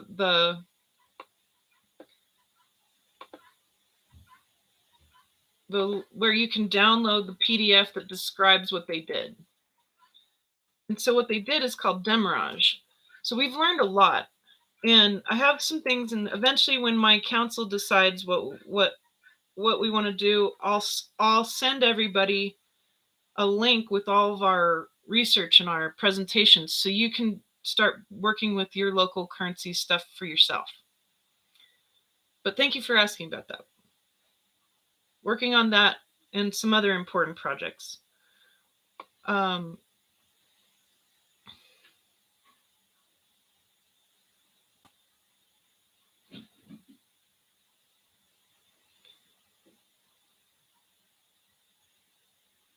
So Sasha says, can you share a little bit about walk-ins, especially how we should deal with trauma and experiences of the previous soul? That's a very long topic and complex. But I think the tools are the same. Emotional processing and meditation. That's how you deal with any trauma. So that's, in a nutshell, that's what I would say. How walk-ins work, why all of that is, it's more than I'm able to share right now, but I'm kind of keeping it in my head. If we do a class on souls, we'll talk about that too. So thank you for that. Sator says, everybody wants technology. Who will give up their cell phones? Exactly. Well, I don't think we're going to have a choice. I believe the electrical grid will disappear quite quickly. And then none of this will work anyway. And if you could see all of those little children and poor people who have to dig up lithium and cobalt, you're not going to want your cell phone because it's not going to feel correct or virtuous. The other piece is, meanwhile, while the technologies are going to change into forms that are actually very useful, like frequency-based technologies that are not going to kill you, and that are not enslaving people, we're going to have tech, but it's not going to be like what we're used to. It's going to be different and better, and it won't require a grid with wires or coal burning. You're not going to need that or anything like that. But we'll also simultaneously be connecting to the real internet, the natural internet, what we call Indra's net. So we'll see. And yeah, I mean, we're talking about the shattering of illusions, right? And the whole, I want a nice cell phone is an illusion. And that's got to go too. And I don't think it's going to be easy. That's for sure. But hey, I had a childhood without cell phones. And I'm fine. I wouldn't mind. We'll see what happens. Janine wants to know, while the January wave is active, is it okay to do an extended fast? That's not a bad idea. Fasting can be very powerful. If you're capable and you are healthy enough and you know how to do an extended fast, it can be very, very beautiful what gets uncovered in fasting. Just make sure you feel healthy and consider just doing only fruit or bringing that life water in. It just depends. The longest I've done a fast was 10 days, and it was amazing. It was really hard because I had to cook dinner for my family, but it was very beautiful and blessed. And there's a reason why many religious groups in their calendars include fasting regularly. It's very powerful. So yeah, why not? I think that's a nice idea. I might do it too. Maybe not so long, but it's up to you. Go day by day and see how it feels, Janine. But I appreciate the idea. Thank you. I hadn't thought of that. Melena says, you're saying we carry no galactic memories in our DNA, yet I seem to be getting galactic memories in my dreams, especially around the Orion Wars. Where do they come from? That's your soul's memory. So there's a difference between DNA memory and your soul's memory. And for a long time now, I believe, Melena, you've actually been remembering. So that's what I would say is happening for sure. And your soul's memory coming in is a good sign. It means that you've really got to the point where you're expanded enough and free of enough of your trauma that you can remember. Okay. Yeah, so ancestors' memories would be epigenetic memories in your DNA, and that's not what we have.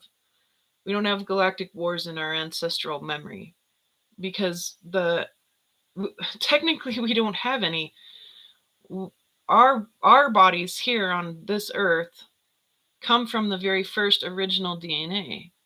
So while we have cousins and an extended galactic family, we don't have ancestors who lived on other planets and then came here and seeded our planet. That's not what happened. So it's weird to think about, but mainly if you're remembering stuff, it's because it's your soul's memory and you were involved.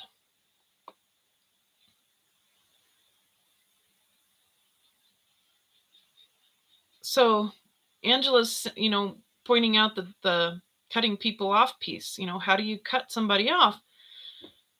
Especially with grandkids, right? So if your daughter-in-law is toxic, but your grandkids are great, what are you going to do?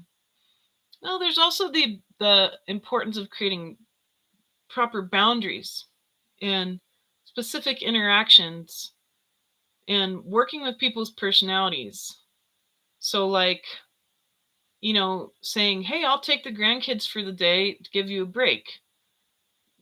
And, that technically then you're getting to be with your grandkids, and not dealing with the toxic person, right? So it's very tricky, but cutting people off is cutting people off. And if you want to be able to see your grandkids, you might have to learn how to do some different kinds of communications. Understand that person's personality objectively. Even though they've hurt you, try to be more in a witness state and be objective. And then you can decide what kinds of things can you do to be able to see your grandkids but not have to interact as much with the toxic person, right?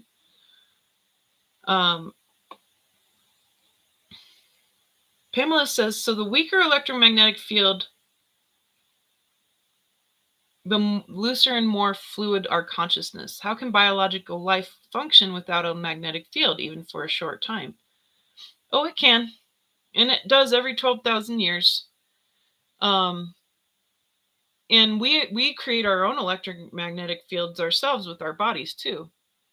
And yes, more fluid and more conscious flow. That's why it feels so formless, because it is. But this is normal. And on other planets, this happens more often. But for us, it's every 12,000 years. And everything around you is the ancestors of the beings who flourished during those times. So, yes, we will have a lot more UV. We will have a lot more radiation. The sun's going to get really, really bright. It'll feel unbearable for a period of time. Things are going to look different and they're going to change fast. But I have so much understanding and faith and trust in our ability to adapt and to thrive in these times of punctuated equilibrium. And that's what we're made for. And our physical ancestors on this earth have gone through this cycle for many millions of years. And the Homo sapien has gone through it 66 times. So if they can, you can. Because every time that we go through this cycle, we get stronger. And now we're at the end of an 800,000 year cycle and a 12,000 year cycle, among others. There's a whole bunch of cycles ending all at once. But now you're in a better adapted body to handle that because of what our ancestors experienced. So just trust the earth, trust yourself, trust your body, trust the ability to be a powerful human being.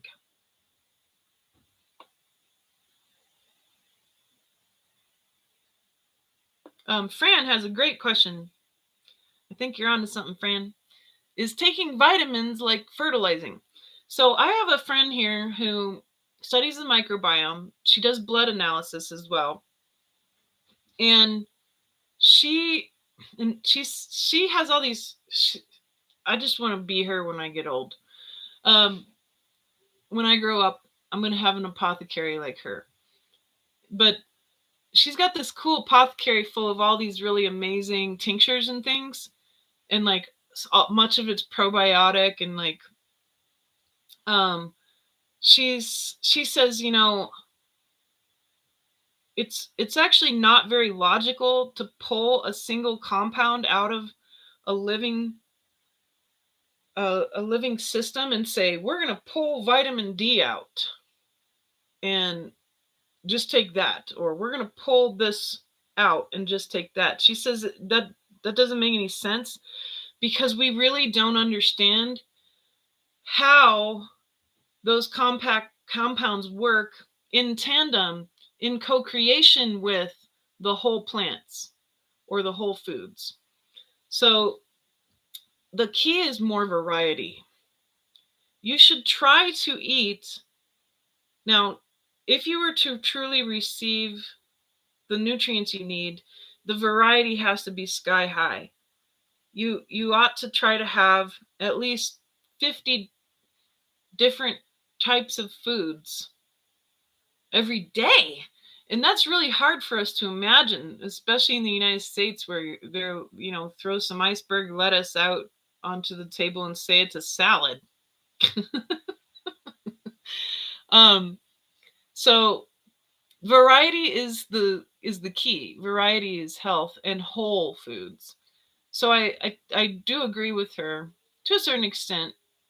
I think minimal supplementation with certain compounds for certain periods of time is fine. Like if your vitamin D is low, then you're at risk for cancer and illness. And so you got to be careful about where you source that vitamin D. And it's honestly better for you to be eating animal organs than taking the single vitamin D because there's all these other compounds in the foods that work together.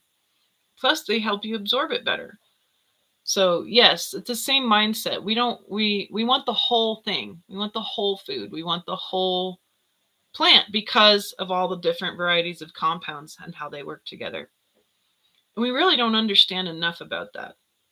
So this whole trying to narrow it down and then take the thing out of the whole system, it's not a good mindset.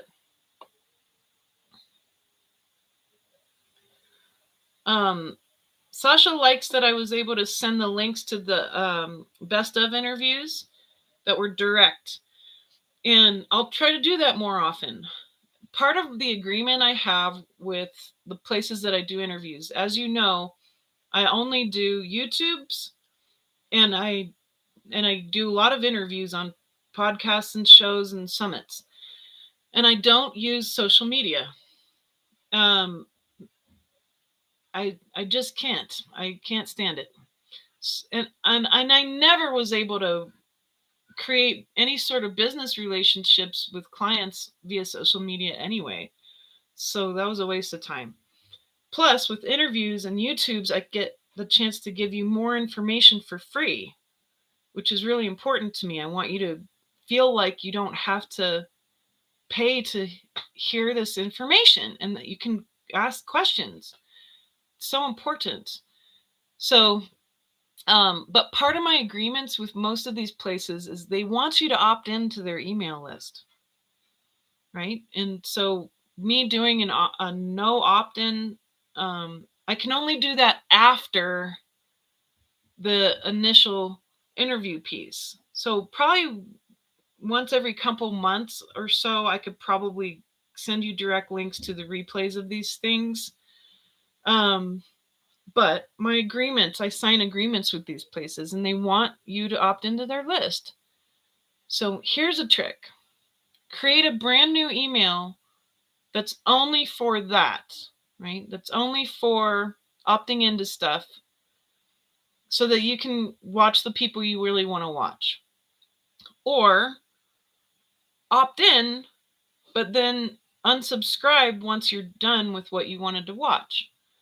That's the best way to keep your inbox in a better state. And honestly, creating a whole separate email for this stuff is a very good idea. That way your personal inbox is nice and clean and you don't feel overwhelmed or bombarded then. But that's why I have to send links where you opt in, because of the agreements I make, because they want to build their list, right? And fair enough. But yeah, I'll try to make sure you get the no opt-in interviews, but I can't do it till way later, till after the interviews, usually after the summit or after their show period. Very good. Okay, so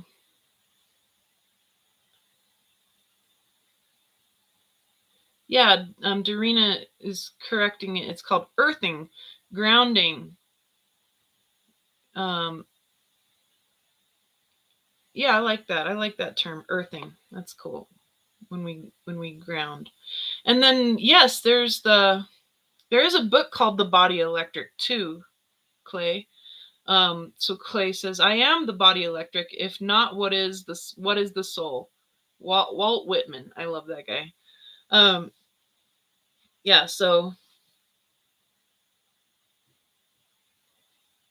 being able to that's a very cool book about the body electric. Very powerful. In one book I read, I can't remember the name of it, they did all these studies on broken bones and how you didn't need to put any rods or anything in the bones. If you had certain frequencies, the bones would heal themselves at a very super high rate. And that the frequencies of cats purring on your body causes bones to heal 30% faster. Thank you. So Energize helps me remember the name of the podcast that you want to watch from Joe Rogan. It's with Graham Hancock and his friend. And his friend's the one who talks about these guys that are literally hiding on an island, remembering all the ether tech and the frequency tech.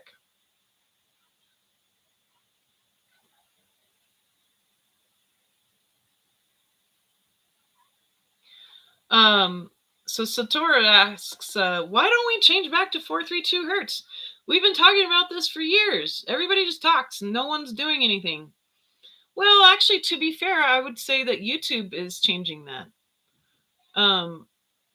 Just check out all the different solfeggio tone healing meditations and all that all over YouTube. There's tons. So they're doing what they can. But the thing is that the 440 hertz, which creates chaos, that creates a lot of control. And the media is owned by a select few who want you to be a slave and want you to be in chaos. So they only play 440 hertz and other stuff on the radio. They don't play the 432. And there's not a lot you can do about that. But that's what YouTube's for. So YouTube's got lots and lots of stuff. So I would say, yeah, people are creating a lot. My husband is a music producer and he makes all sorts of frequency-based music. So it's happening. You just got to look. It's just a matter of finding it. Sue says, how about Dr. Rose Michael and the energy enhancement system? I don't know anything about that. But usually I'm really picky about tech because people will claim a lot of stuff, but it's not necessary. Especially stuff you have to plug in or stickers that you put on your body that doesn't make any sense to me. Or medallions and things. Yeah, there's certain crystals when you put them under pressure, like quartz or black tourmaline, that create piezo frequency. Copper wiring can create a lot of nice electromagnetic healing for your body, but it should be just really simple. Every color in the spectrum has a healing capability. I'm actually writing a book right now. I'm trying to make it fun because at first it was going to be really serious, and I was like, I can't do this. I've written plenty of serious books. I'm like, all right, fine. I'm going to make it fun and kind of silly. And it's all about wavelengths. It's all about colors and wavelengths and sound and how they heal. So I'm working on this book right now, and it's all about, like, there's going to be a discovery process of each of these wavelengths, and they're going to be expressive. They're going to have kind of a character, each of them. So like green, for example, is going to have its own character, and it's going to talk about what it's capable of for you, and so that it's fun and playful, because I can be too serious, and that it's easy enough for even children to understand, but deep enough for us to then be able to reference a book like that and say, okay, I need this for this healing that I need. It really needs to be that simple. So these systems and stuff, I respect these amazing scientists, and I'm sure they've discovered so many cool things, or remembered or rediscovered, but I really don't know much about these systems. So I don't know. Use your discernment. Check with your gut and your heart. See what works for you. I tend to try not to depend on things outside myself if I can help it. And light and frequency are available everywhere. So in me too. And so I feel connected to the basics. But I couldn't possibly give you an informed opinion. I apologize.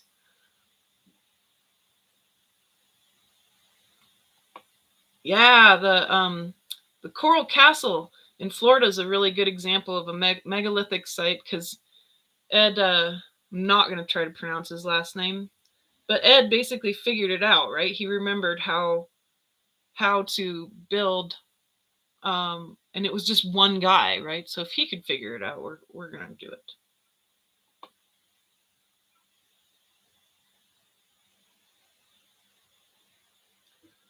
I'm kind of skipping through a little bit because I've answered some questions. Energize also is pointing out about the stuff that Michael Tellinger did in the project One Small Town out of South Africa. Yeah, Michael Tellinger's cool. And he's discovered some really super ancient sites too in Africa with these stones that are harmonized so perfectly that when you hit them, they ring. It's so cool. He's a neat guy.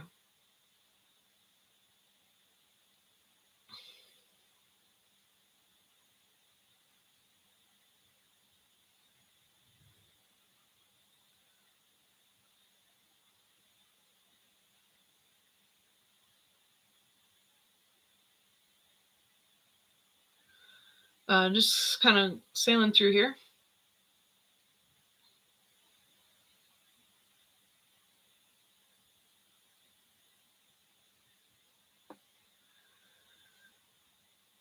Mesa, I can't really do like personal readings live because, well, for a lot of reasons, but mainly to protect you, because when I do personal readings about stuff that you're seeing or experiencing, there might be very personal things revealed. And so if you want to, we could do a session, a half hour, and we could take a look at these things and get some explanations for you. So just a reminder for everyone that you don't want me to do personal reading live on anything, but that I am available for one-on-one work if you need that.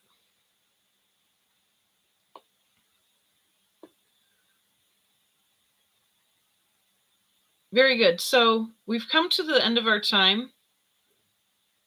It looks like I was able to cover most of the questions. Let's do a little meditation to close up. It's been really fun. It flew by. I enjoyed being with you. Even though we don't talk, and we're like interacting via chat, it still feels like we're all in a big room together, and it's fun. I like that. I wish we could have like a big, huge, fancy, nice lunch, and all of us sit around and talk. That's how it feels to me. And last question, Angela asks about an app that can change any music to 432. I have not heard of that. That's cool. If you find it, let me know. I'd like to know. All right, my friends. Let me get one more sip of coffee here. All right, let's come into a meditation together.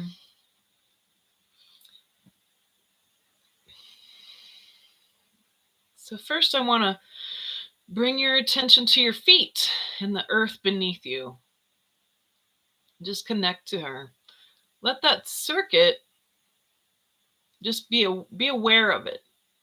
Even though you might not be barefoot on the ground, obviously, at the moment, just be conscious of that electric body you've got, and that the circuit flows through positive and negative ions through your body. You can kind of feel it moving up and down through your body.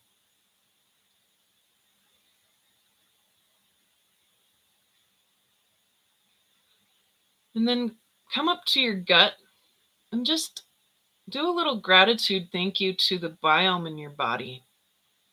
The 95% of your body that is choosing to symbiotically be with you through that great unconditional love all those little beings have for you.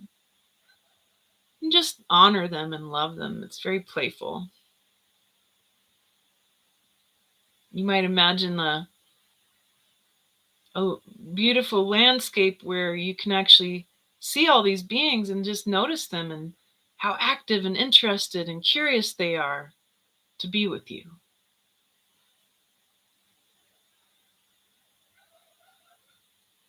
And we just bow to them in gratitude. Thank you so much. We honor you.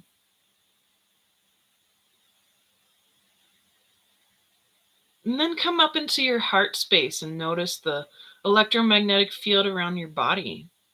How the heart is a pump, but it's also an incredible creator of a field, a very, very powerful field, a conscious field. We do a little heart command around this. Dear heart, I fully welcome all the wisdom from the chaos, confusion, the matrix, the control grids that I've learned from.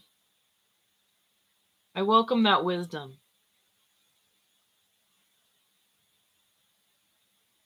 Please shift any chaos or density that's ready to go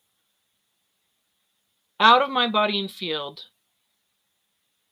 and allow my soul's light to fully fill my field now. And take a deep breath.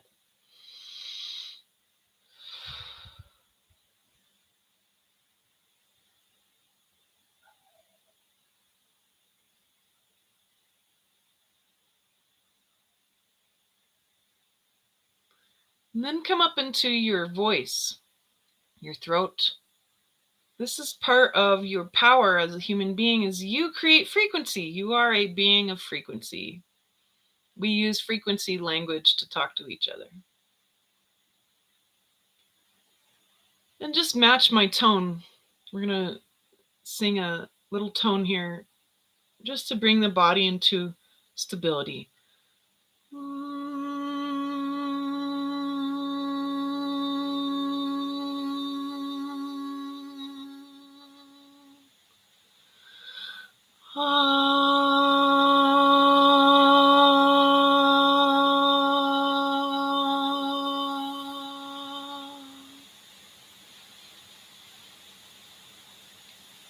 You can tone to heal your own body. Just bringing that wisdom in.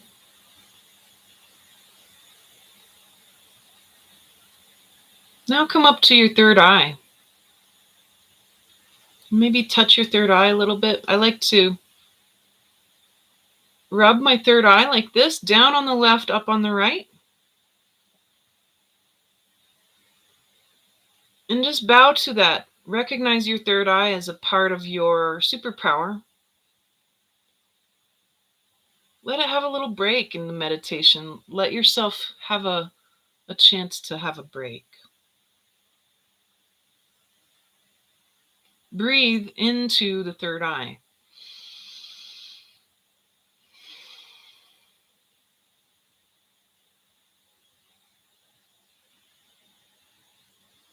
Now bring your attention to the crown. The crown is directly, if you put your pinky here on your third eye, and you have your 4 finger widths, right? There's exactly 12 finger widths from the perfect top of your crown, your energetic crown, and your third eye. There's 12 precise finger widths from each of those points. Just noticing the symmetry of your body. You have 3 minds. The 3-6-9, the golden ratio, lives fully in your body. The powerful numbers of life and frequency inside mix create your living form through your consciousness. We just want to appreciate that and let any energies that need to flow up and out of the crown or down and into the crown to move freely. So breathe into your crown.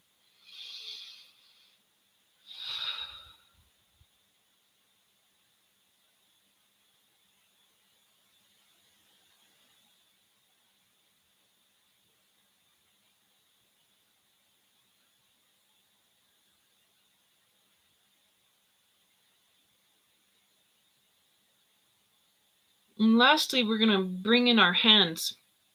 I want to show you a couple of mudras. You can't see it, but most of the time when I'm teaching, my hands are like this. So I want you to do this with your hands right now and put it up on your crown like this. See how it changes the energy field? It's very subtle. And then just hold it in front of your heart like this, same shape. And see how the energy field changes again.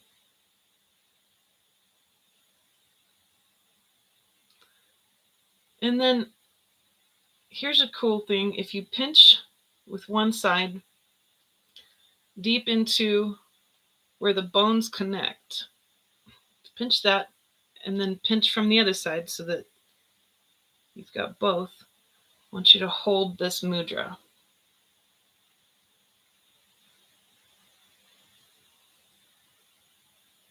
And notice how the energy moves again. It changes again in your body.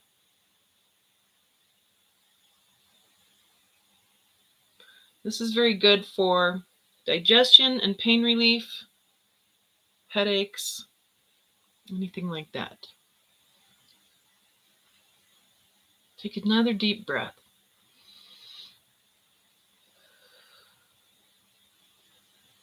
And now I want you to be aware of your spine, your back, the back of you, from the back of the head down. Just be conscious of it right now. Notice it. Notice that your energy field tends to be kind of compressed back there because we don't have our attention behind us. But when you put your attention there, it can expand. So I want you to expand the back of your field to be as equal as the front of your field. And you can see how the energy changes. Try to maintain that consciousness today.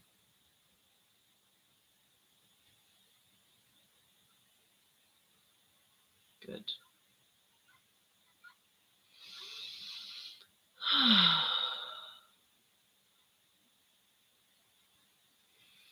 Fantastic. Thank you so much for being with me today. It's fun. It's fun to just be real and raw and transparent with you and to hang out and be friends. I really appreciate that. Thank you. And so via email, check out the new class is coming up.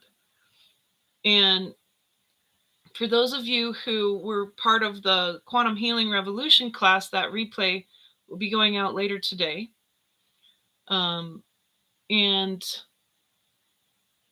then that whole 7-part series will be instant access. So if you haven't got it and it appeals to you, I'll keep the bundle up for you.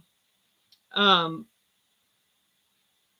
if it resonates with you to join me, just check your emails from me. I'll be sending a few out regarding the next series of classes. And I just love you all so much. Thank you. Thanks for being with me and spending these 2 hours together. You're all amazing, and we've had a great turnout today, and I hope that this next new year is the best of your life, and that we are able to lay out all of our illusions like a big grand buffet of illusions to allow Source to dissolve them on our behalf so we can do this golden age with grace. Excellent. All my love, my friends. Namaste.